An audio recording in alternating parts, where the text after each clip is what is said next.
semua entiti yang ditubuhkan di Malaysia. Maksudnya memang terlalu kecil. Okay? Jadi sebab itulah masyarakat tak nampak lagi mana perusahaan sosial ni kan. Dia masih tak nampak, keterlihatan tu masih kurang. Okay. Dan yang bagusnya lah, Rina kan sentiasa kita memperjuangkan hak wanita. 54% dari perusahaan sosial di Malaysia ni dikatakan adalah ditubuhkan dalam kalangan wanita. Next please. Okay.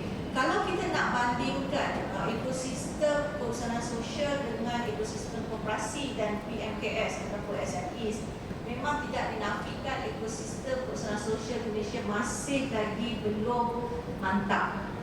Bila kita tak mantap maksudnya sekarang ni kita tak ada, kecuali pagi ni sekarang ni dah ada lah. Sebelum ni kita tak ada satu polisi yang khas untuk perusahaan sosial dalam jangka masa yang panjang yang menerangkan dengan terperinci apakah langkah-langkah yang perlu diambil. Alhamdulillah pagi ni kita dah ada lancar. Lepas tu kita tak ada agensi penaju.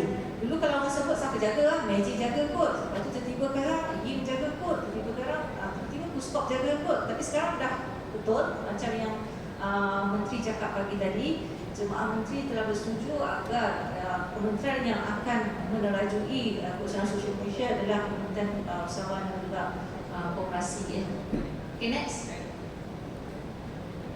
Selain daripada ekosistem yang tidak mantap, kita kena pasti beberapa cabaran yang dihadapi oleh perusahaan sosial dan juga pembangunan perusahaan sosial Malaysia.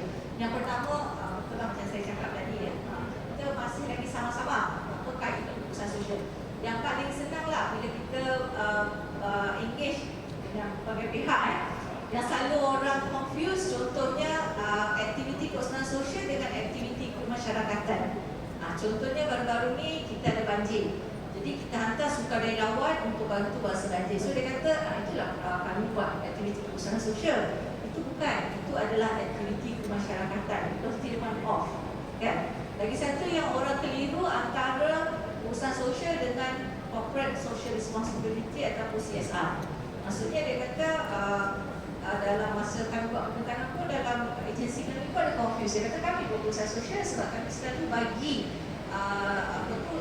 zakat ataupun sumbangan kepada golongan-golongan asnaf. Kita